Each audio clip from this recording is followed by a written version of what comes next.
this is Linda from Lilybug's Library, so welcome back. We are on day 11 of our Advent calendar, so let's bring it up here and see what we've got. So today we have a little wreath, and let's see what tea we have. All right, get it out here. Okay, so today we have Chimander. So if you're a Pokemon fan, instead of Charmander, it's Chimander.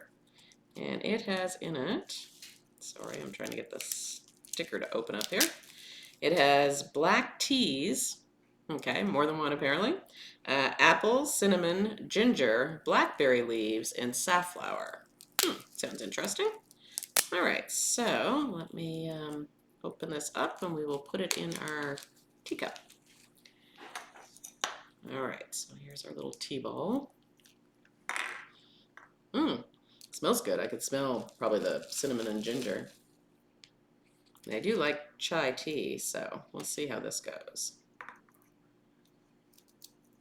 All right. Hard part's always getting it back together. All right, I've got something in the way here. There we go. Okay. That still didn't work. There, now we're fastened. Okay, so we'll put it in our mug and we will let that steep. And today, while it steeps, we're going to talk about 24 series to read in 2024. So these are series I haven't started. I would love to start, I don't think I'll start all 24 in 2024, but I'd love to start some of them. So the first one that I was thinking of was Midlife in Mosswood series by Louisa West. And the first one is called New Witch on the Block. There are 9 in the series, so take you a while to catch up to that one. I'll read you a little bit about what it says on for the first one. So the New Witch on the Block, it says, she thought she was running away from her past, not catching up with it. Rosemary Bell just wants to live a quiet, happy life and raise her daughter as far away from her toxic ex-husband as she can get. But when they move into a decrepit cottage in the woods of Mosswood, Georgia, Rosie realizes her life will never be simple. And so it says it's practical magic meets Bridget Jones's Diary in this fun, heartwarming short novel about starting over, putting family first, and finding love when you least expect it. So it sounds like it would be good. So the next one, I know it's pretty popular, but I haven't read any of them yet. It's Senior Sleuths by Laurian Berenson.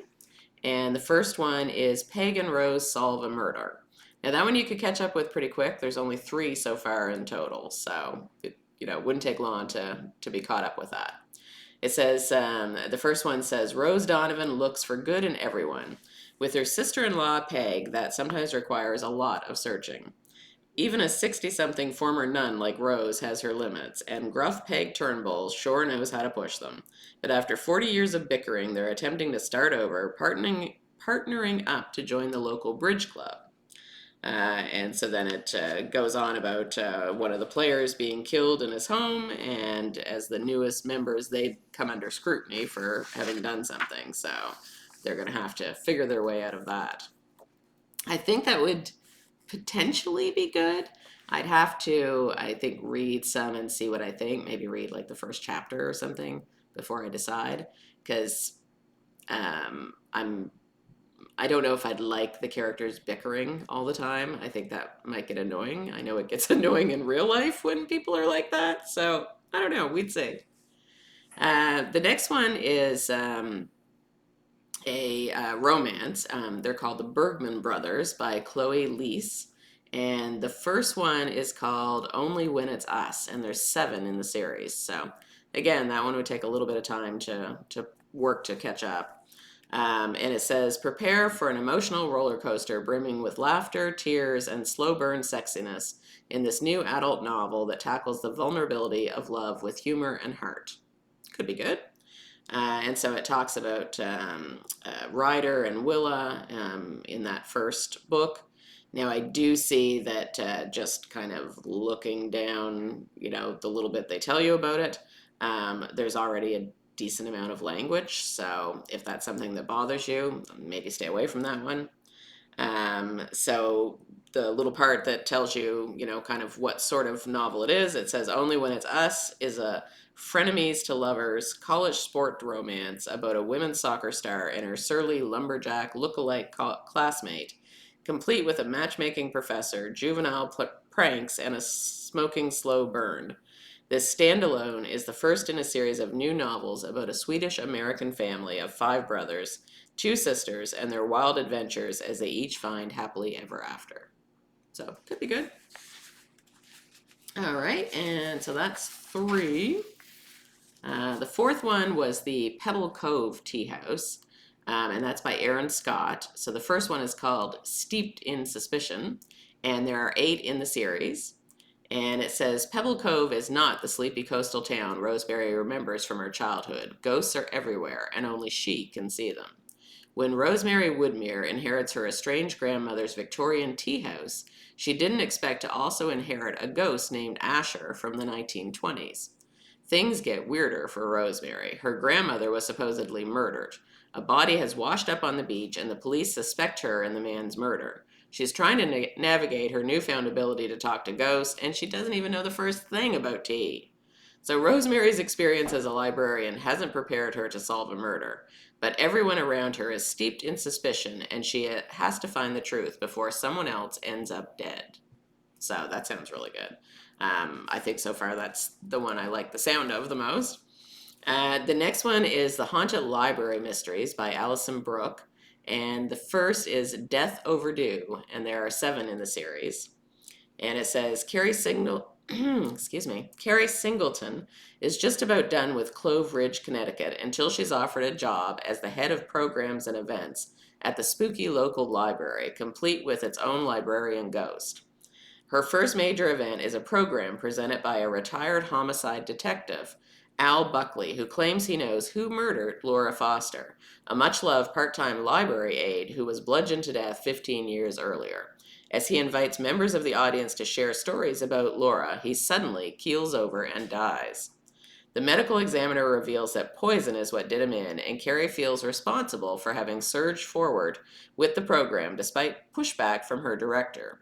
Driven by guilt, Carrie's determined to discover who murdered the detective, convinced it's the same man who killed Laura all those years ago. So that one could be good. All right, so before we go any further, I'm just going to give the tea a little stir here. Yeah, it's getting there. All right, let's see if we can taste the chai. I'm going to get rid of that tea bowl. And I see Oliver woke up and is now up on the table, so we'll see how long he lasts before he gets in the camera. Yeah, not long, apparently. All right, Oliver, down. Sit down. There you go. All right. If you're going to do your close-up, you need to at least be nice.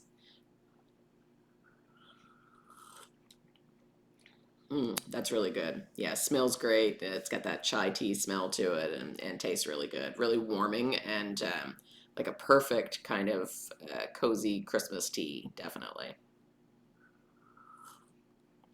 Okay, Oliver has laid on my notes, so sorry, Oliver. All right, so the next one is Agatha Raisin by MC Beaton. Now, if you decide to that this is going to be your new series for 2024, be prepared. There are 34 in the series, so it might take you a couple of years to catch up on that one. But the first in the series is called The Quiche of Death. And it says, putting all her eggs in one basket, Agatha Raisin gives up her successful PR firm, sells her London flat, and samples a taste of early retirement in the quiet village of Carsley. Bored, lonely, and used to getting her way, she enters a local baking contest. Then her recipe for social advancement sours when Judge Cummings Brown not only snubs her entry, but falls over poisoned dead. All right. So that sounds like it could be good. I did get... I think it's BritBox lately. Amazon had a special running for Black Friday, so I got it for, 2 months. And I noticed there's an Agatha Raisin series on there. I haven't watched any yet, but I'm tempted. Like, do I watch one and see what I think before I read one of the books? I don't know, but we'll see. The next one sounds good. It's Biscuit Bowl Food Truck Mysteries by J.J. Cook. And the first is Death on Eat Street. And there are only 3 in the series, so you have a chance of catching up on that one. It says Zoe Chase always wanted to own her own restaurant, but first she'll have to serve up a heaping helping of meals on wheels with a side of mystery. When she's once again passed over for a promotion at work, Zoe decides to take the big leap and go for her dream. She quits, gives up her fancy digs, and buys a fixer-upper diner in a shady part of town. To keep above water during the renovation, she buys a used food truck to serve the downtown and waterfront of Mobile, Alabama. Zoe starts to dish out classic Southern food, but her specialty is her deep-fried biscuit bowls that blow traditional bread bowls away. After a promising start, things go downhill faster than a food truck without brakes. First, someone tries to rob the cash register. Next, Zoe is threatened by the owner of a competing food truck for taking their spot. And when the owner ends up dead inside Zoe's rolling restaurant, Zoe and her sole employee, Ollie, find themselves hopping out of the frying pan into the fryer. They need to find the real killer before both of them get burned. Okay, so that's kind of neat, and the fact that there's only 3 in a series doesn't scare me away. And I don't think I've ever read a cozy that involved a food truck, so I think that would be kind of fun. The next one is the Southern Relics series by Bella Falls, and the first one is Flea Market Magic, and there are 6 in the series. So that's doable over a year, right? 6. It says, welcome to Jewel, North Carolina, a small strip of land on the Crystal Coast with no stop signs or traffic lights. But it's got a whole lot of magic. Ruby Mae Jewel helps run the family business of selling antiques and refurbished goods. But with old objects, you never know when one of them possesses more than just dust and cobwebs. With the help of her family, friends, and vampire boyfriend, Rue, helps to keep those items out of human hands at whatever the cost. But when someone dies on her property, maybe the price is too high. Okay, so that sounds promising. All right. Am I turned around here? Sorry, I just want to make sure we get... Oh, okay, we're good.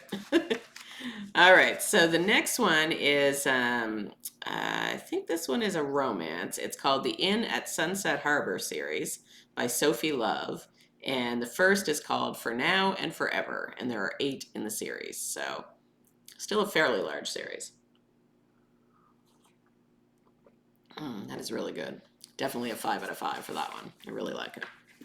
Okay, so Emily Mitchell, 35, living and working in New York City, has struggled through a series of failed relationships. When her boyfriend of 7 years takes her out for their long-awaited anniversary dinner, Emily is sure this time will be different and she will finally get the ring. When he gives her a small bottle of perfume instead, Emily knows the time has come to break up with him and for her entire life to have a fresh start. Reeling from her unsatisfying high-pressure life, Emily decides she needs a change. She decides on a whim to drive to her father's abandoned home on the coast of Maine, a sprawling historic house where she'd spent magical summers as a child. But the house, long neglected, is in dire need of repair, and the winter is no time to be in Maine. I agree with that. It's no time to be in Canada either.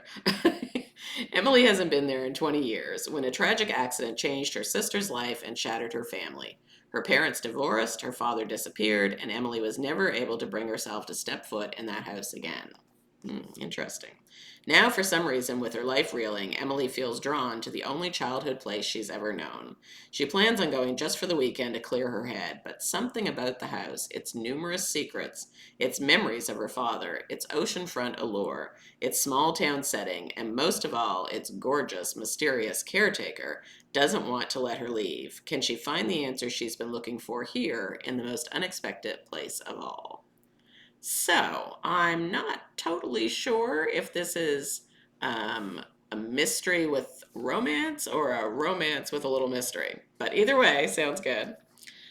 So the next one is called the Cozy Baked Mystery Series, and it's by Kate Bell. There are other ones that are by Kathleen Suzette, but it's actually the same person. I don't know which is her actual name, but apparently it's the same person. So the first one is Apple Pie a la Murder, and there are 27 in this series, so you're in for the long haul on this one if you like them. says, "Welcome to Sandy Harbor, Maine, a place where everyone knows everyone, as well as everyone else's business. It's a small town with a big problem when local businessman Harry Hoffer turns up dead. Local blogger and pie maker extraordinaire Allie McSwain also has a problem when she discovers Henry's body. She finds herself suddenly a suspect in his murder. Allie and her sidekick Lucy Gray set out to discover the real killer before the wrong person ends up in an orange jumpsuit." So that one could be good. And then I think I said that one has, yeah, 27. So yeah, that's a big one.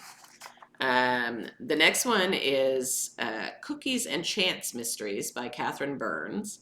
And the first one is called Tastes Like Murder. And there are 15 in this series. And that's, I don't remember if that's counting the first two or not counting them, but it starts out at 0 instead of 1, and then it also has a 0.5 book, which I kind of really wish authors wouldn't do that. Like, just start at 1. We don't need 0.5s, we don't need zeros, just start at 1. Makes it much easier to figure out. Anyway, so with Tastes Like Murder, it says Sally Muccio had her crosses to bear: a cheating ex-boyfriend, crazy Italian parents, and an unfaithful husband, just to name a few. After her divorce, she returns to her hometown to start a novelty cookie shop, whose specialties include original fortune cookies served with a sprinkle of foreshadowing. But there's no warning when her ex-husband's mistress drops dead on Sal's porch, and police confirm it's homicide. Determined to stop her life from becoming a recipe for disaster, Sal takes matters into her own hands. With two very different men vying for her affection, dead bodies piling up, and a reputation hanging by an apron string, Sal finds herself in a race against time to save both her business and her life before the last cookie crumbles. So that one sounds like it could be good, but again, 15 in the series, so a lot of times it's, I don't know if I'll ever catch up with some of these. I know I've been reading the Campers and Criminals series, and I don't know how many's in that, but there's a lot, and the same with I can't remember her name now. Oh, I'm so bad with names. Okay, there's another one anyway that I've read a couple of now. Donna Andrews, thank you. I knew it would come to me. And she has, I think she's on 33 or 34, so she has a lot as well. Good series, but as for catching up, probably not. Okay, so speaking of the Campers and Criminals series, the next one is A Killer Coffee Mystery, and it's by the same lady, Tonya Kappes. And the first is Scene of the Grind, and there are 13 in this series. So she's a busy woman. It says, after a bitter divorce, Roxanne Davis, her friends, though few, call her Roxy, has moved back home to Honey Springs, Kentucky, where she's opened the tourist lakefront town's first coffee shop, the Bean Hive. With the excitement of the Bean Hive opening and the rush of business, Roxy is moving on with her life until she finds that one of her best customers, Lilia Walters, was found dead after eating one of Roxy's best-selling donuts after Roxy's Aunt Maxine gave Lilia as a peace offering. Gossip in Honey Springs is as hot as the coffee served at the Bean Hive, and Roxy has to uncover who's behind the mystery, not only to save her shop, her aunt, but her life. That sounds good. And the next one is a little bit shorter. So it's 3 in the series, and it's The Dangerous Damsels by India Holton, and the first is The Wisteria Society of Lady Scoundrels. And I feel like I've heard a bit about that over the past year, so chances are it's fairly popular. Okay, so it says, a prim and proper lady thief must save her aunt from a crazed pirate and his dangerously charming henchman in this fantastical historical romance. So this one's a bit different. It says, Cecilia Bassingwaite is the ideal Victorian lady. She's also a thief. Like the other members of the Wisteria Society crime sorority, thank you, she flies around England drinking tea, blackmailing friends, and acquiring treasure by interesting means. Sure, she has a dark and traumatic past and an overbearing aunt, but all things considered, it's a pleasant experience until the men show up. Ned Lightbourne is a sometimes assassin who is smitten with Cecilia from the moment they met. Unfortunately, that happens to be while he's under direct orders to kill her. Okay. His employer, Captain Morvath, who possesses a Gothic abbey bristling with cannons and an unbridled hate for the world, intends to rid England of all its presumptuous women, starting with the Wisteria Society. Ned has plans of his own, but both men have made one grave mistake: never underestimate a woman. When Morvath imperils the Wisteria Society, Cecilia is forced to team up with her handsome would-be assassin to save the women who raised her, hopefully proving once and for all that she's as much of a scoundrel as the rest of them. Okay, that could be interesting. And it's, fairly short series, so, you could catch up easily. I'm not sure. I'm not sure what to think of it yet. I'll have to try it and see. So the next one is the Paws and Claws mystery series by Krista Davis. And the first one is called Murder, She Barked. And there are 9 in the series.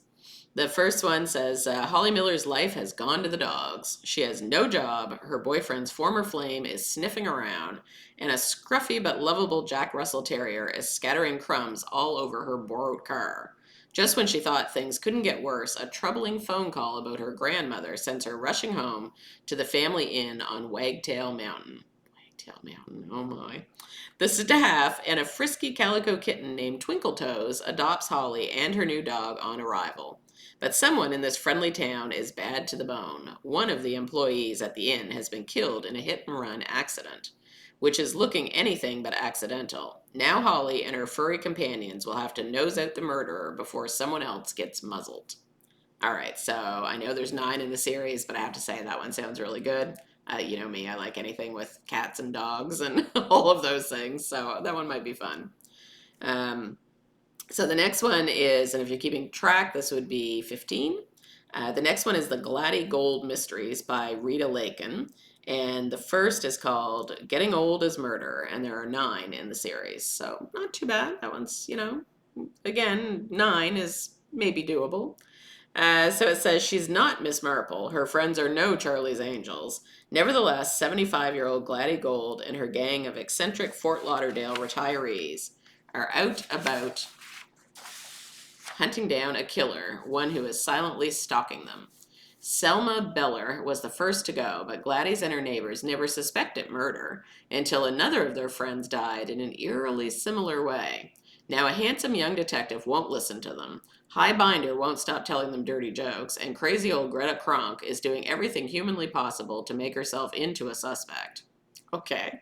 But amid the endless rounds of poolside kibitzing, early bird specials, bittersweet memories, and interminable grocery shopping trips, Gladdy and her pals are about to discover how the murders are being committed. And when it comes to catching this culprit, time really is running out. Okay, could be good. So the next one is definitely doable. It only has 3 in the series. It's the Mary McGuire Mysteries. I don't know what's going on with my throat today. The Mary McGuire Mysteries by Kate DeRoche, and the first is Death in Paris. And again, there are 3 in the series. It feels very dry in here today, so I think it's affecting my talking. Okay, so Mary McGuire teaches in top schools all over the world. But on days like today, she wishes she had never left Glasgow. 8:10 a.m. on the 15th of August, 1970. They've been in Paris only 12 hours. Leanna is locked up in jail, charged with murder. Mary is being hunted by murderous criminals. She never dreamt that traveling outside Scotland would be so dangerous. Will Mary ever again see her comfy home in Mairi, her loving sisters, Morag and Catriona, her schoolboy nephew, Nael? Major Ellis Perviel seldom leaves Mary's side. Respected by the Paris police, shrouded in secrets, who is this man? Is he a true friend to Mary, or does he have an agenda of his own? Who has really killed the corrupt taxman for whose death Leanna has been framed? Mary has only 6 days to find the murderer. Can she free Leanna in time, or must she choose between her friend's freedom and her own livelihood, if she's still alive?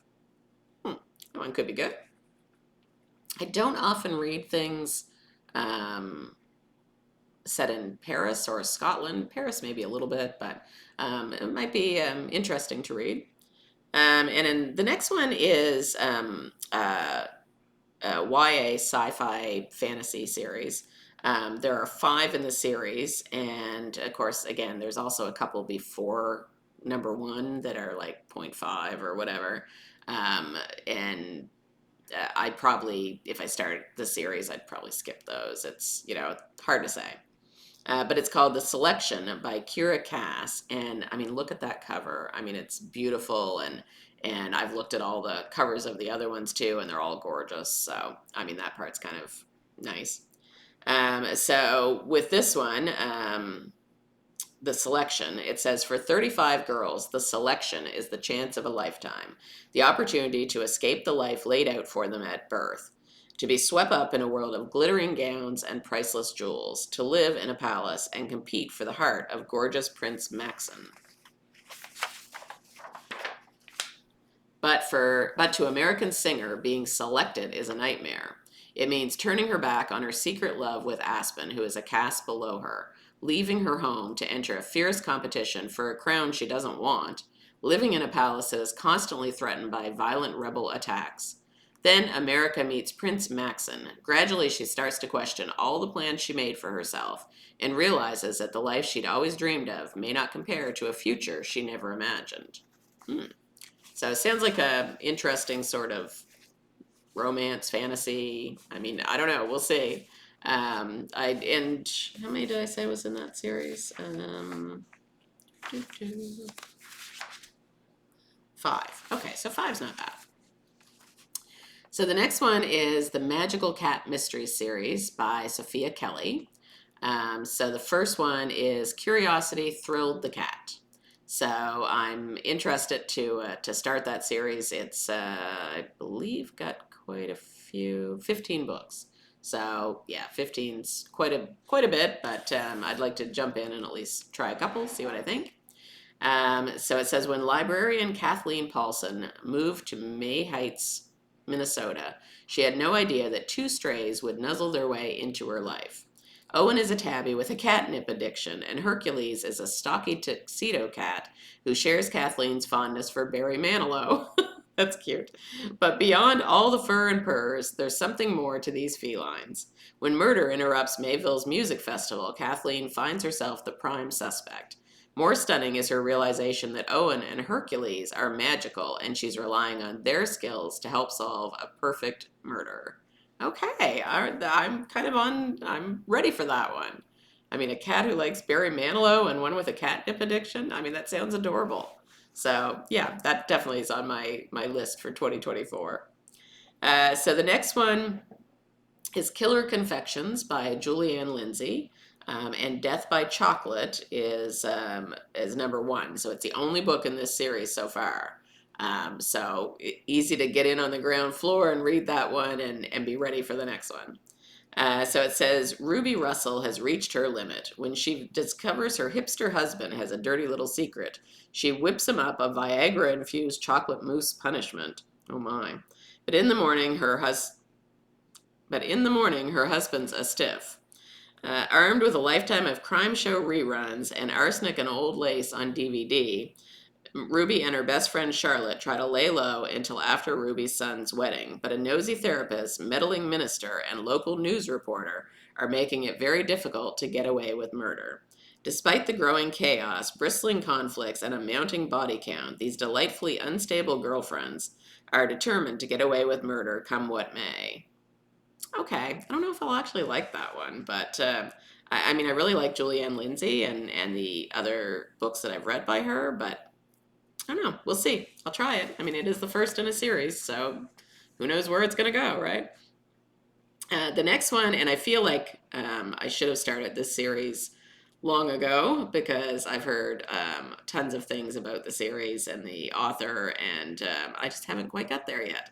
It's the Bake Shop Mysteries, and by Ellie Alexander, and the first one is called Meet Your Baker. And I'm trying to see where they... yeah, there's 18 books. So I'm actually going to start from the wrong end because I do have one that I was offered on NetGalley, and that's the newest book in the series called The Smoking Bun. So I am going to start that one in 2024, but at some point I'll go back to the beginning and start there too. So it says, "Welcome to Tort, a friendly small town family bake shop where the treats are so good that sometimes it's criminal."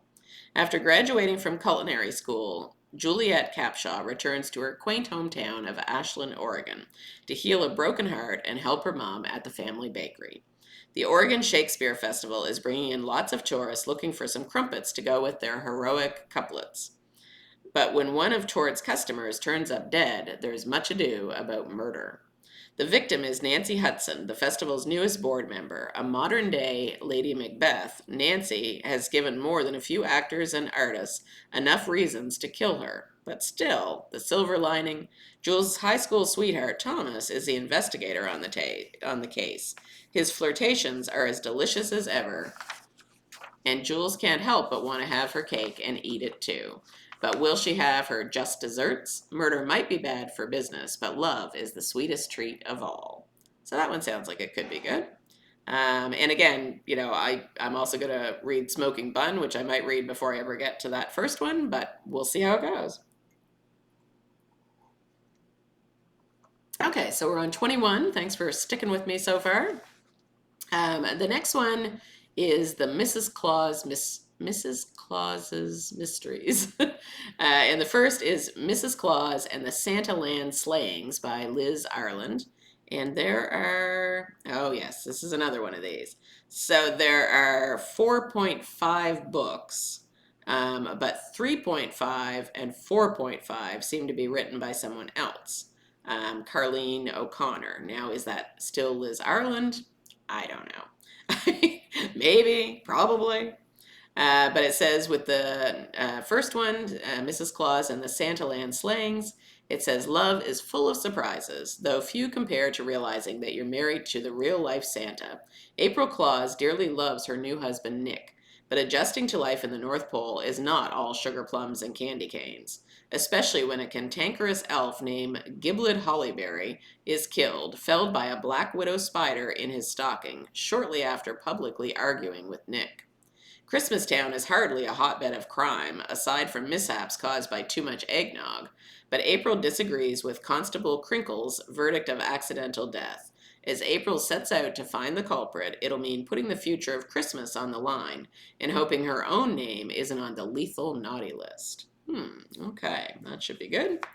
And the next one is The Kitty Couture Mysteries by Julie Chase, and Julie Chase is one of the pen names for Julianne Lindsay, and also for, what's her other pen name? Jacqueline Frost. So she has a few pen names. Maybe more that I don't know about, but those are the ones I know. So this one is called Cat Got Your Diamonds. It says, "Grandeur and opulence are everything in the famed New Orleans Garden District, where pets are family and no bling is too big. Opening Furry Godmother, Pet Boutique, and Organic Treat Bakery is Lacey Marie Crocker's dream come true, until the glitter gun used to make her Shih Tzu tutus becomes a murder weapon, and Lacey becomes public enemy number one. Now Detective Jack Oliver is hounding Lacey, and her furry godmother investor wants out before his name is tarnished by association. To make matters worse, a string of jewel heists with suspicious ties to the murder case has New Orleans residents on edge. To save her dream, Lacey must take a stand, put her keen eyes to work, and unravel what really happened at her shop that night. But can Lacey sniff out the killer cat burglar in time to get her tail-raising designs on the catwalk? Witty and whimsical, Cat Got Your Diamonds, the first in a new cozy series by Julie Chase, will be The Cat's Meow." So it's book 1 of 4. So that's, again, pretty doable. That's, 4 books is not too bad. All right, 2 left. So Oliver should like this one. It's another cat one. Yeah, one after that's a dog one. So, but you can just see his ears in the camera there. He's just laying here listening to it all. All right, so this one is Purrs and Poison, and it's the Chatty Cat Cozy Mysteries by L. Burke, And so far, it's the first in that series, so that one's easy to get caught up on. So it says this talking cat's about to find himself in fur deep when one of the first humans to hear him becomes a murder suspect, and the cat's his only alibi. You've got to kitten me, it says. Oh my. Brighton finally has a cushy home with the perfect sunny spot and a human family who can hear him. But all that's threatened when one of them is found standing over their poisoned landlord, the town's beloved ice cream maker, and one of Brighton's favorite humans.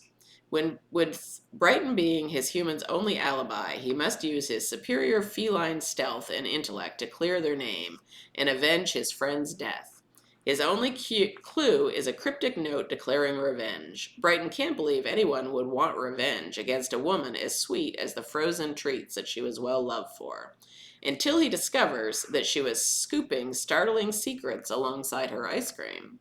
Soon the killer realizes the cat and his humans are investigating, and it's clear they'll stop at nothing to keep Brighton from poking his paws into their business. Can Brighton sniff out the killer before they snuff out him and his family? And it says if you like snarky cats, humorous adventures, and charming characters, then you'll love the series. So that sounds really good. Oliver fell asleep, so I don't know if he agrees, but the next one and the last one is the number one in the Bought the Farm Mysteries, and it's called Dog Catcher in the Rye by Ellen Riggs. And this one is the first of 16 in the series, so it's a pretty lengthy series. And it says, Ivy Galloway may not know an alpaca from a llama. I don't think I do either. But nothing's going to stop her from pursuing her dream of opening a farm-themed inn in her hometown of Clover Grove, not after what she went through to rescue Keats, her brilliant border collie, and flee the big city. When Keats finds a body pushing up daisies in her rye field, however, the murder puts a blight on Ivy's plans to welcome her first official guests in just 3 weeks. The police chief refuses to rush his investigation. Does he really believe she's a suspect? Or is he just holding a grudge over what happened in high school?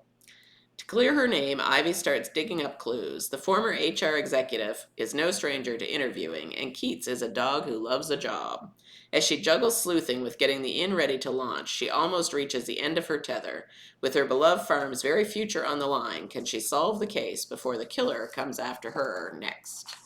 Okay, so that is 24, but I did have one extra one in there. Just because it's the first in a bridal shop mystery series, and I've never read anything to do with a bridal shop, and so it kind of pulled me in at the last minute. So there are 5 in total with this one, and the first is Murder in White Lace by Karen Sue Walker. It says Max Walters is a busy bridal consultant with dreams of being a designer. When her boss goes on vacation, things quickly unravel when one of her brides-to-be collapses in the shop during a fitting and dies in the hospital soon after, apparently poisoned. When her childhood friend is accused of the murder, Max decides to investigate and clear his name. With help from her new assistant, Keiko, and the other colorful residents of Crystal Shores, Max begins to weave together a list of suspects, much to the concern of her handsome detective Cruz. Will she be able to tie up the loose threads and catch the murderer, or will the murderer get to her first?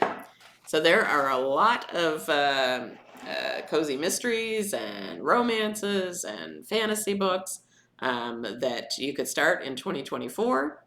I will put the name of each one of the series down below, just because there's no way you're going to remember all those.